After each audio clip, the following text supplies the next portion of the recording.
Movie Kingdom of the Planet of the Apes came out this year in 2024. This is yet again another Planet of the Apes film. This time not following Caesar, well, because he's dead, but this time following a new character named Noah. And Caesar is still very important in this movie, just in a much more different way, because all the antagonists and protagonists and everything like that is driven by the teachings and the things that Caesar did in that previous set of movies. But this time, it's a little bit twisted by different factions, by the antagonists, and they've twisted it into this whole other thing by twisting his words and just transforming it into this tyrannical thing and using his name as an excuse to just do horrible things to people, honestly. And so he goes on this adventure because basically his whole family is just taken after his tribe just absolutely gets wrecked. And something else I should add is this movie is greatly enhanced by the CGI that is used in this movie. And also we just get to see the apes discovering more and more of what the humans actually did before the apes took over. And just seeing the apes just have so much emotion on their face that is pushed through the CGI. You can really tell the VFX artists cooked with this movie, because, like, the CGI is just amazing. Every muscle has extreme detail. You can see every ounce of emotion on their faces. It is just purely amazing. And, of course, they go on this adventure. He comes across a character that does have a connection to Caesar, and it's like, you don't know Caesar, but you will learn Caesar. So then they go on this adventure together. They come across a human character that actually is pretty interesting. She doesn't get a whole lot to really do in this movie, but basically all we get is, okay, she's smart, and yeah. That's something I think they did fumble on a little bit, is how they handled some of the characters. Is I feel like there's characters that are introduced in this movie that are actually very interesting, but then their characters aren't expanded upon, and we just don't get anything else. And again, it's already been reported that they are expecting to make like 4 more of these just based off of these characters we have right now.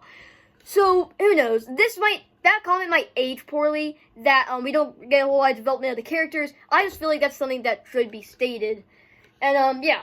So then eventually they come across the villains, and basically they're running this tyrannical thing that, like, it's apart from the ocean, but like they have these barricades up to block the water from coming in. It's weird. And then we have this absolute gooner-mobile named Proximus, and he's like, I'm gonna take Caesar's name. He just comes out there, does all these cool tricks like he's in a zoo, and is like, who wants to have a wonderful day? And his Caesar quotes. He's like a Caesar femboy if it was like some like evil Mussolini type or something. Like, I don't know, it's just bad, man. He's just a bad guy. Bad ape, I guess. So then we get to learn a little bit more about him. He's a very interesting and well-developed villain in this movie. And, oh, it just feels good. This character just absolutely gets wrecked by a bunch of birds. But we'll talk about that later. Anyways, they eventually find this vault that the villains are trying to open because they think that, oh, crap, we can learn a lot about humans if we open this vault. So then they just try to open it, you know. Not that it works, but they sure as hell try. And then the main characters are like, we're smarter, we're better. So then they go around back. They get into this vault fairly easily, by the way.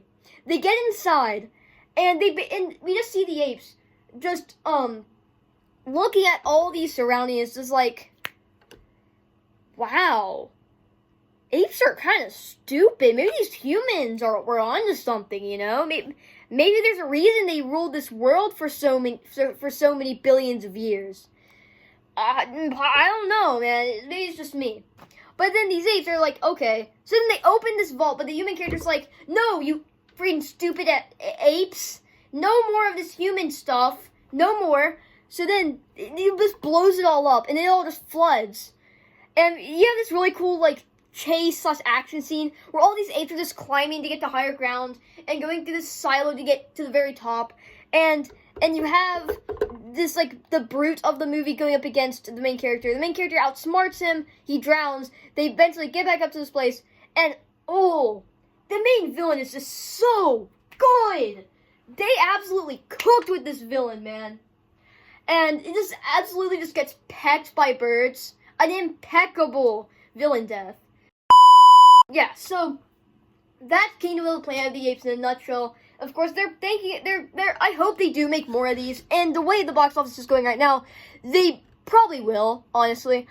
But yeah, guys, I really did enjoy this movie. Do I think it's really good? Yes. But do I think it's anything necessarily special? No. But who knows? This movie might get better with time, as it is a first one in a new era of Planet of the Apes.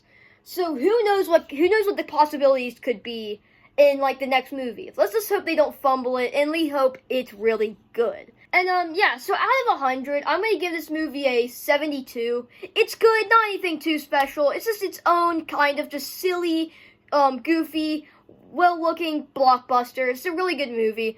Anyways, guys, if you enjoyed this video or any of my other content, please subscribe, and I'll see you in the next one. Goodbye.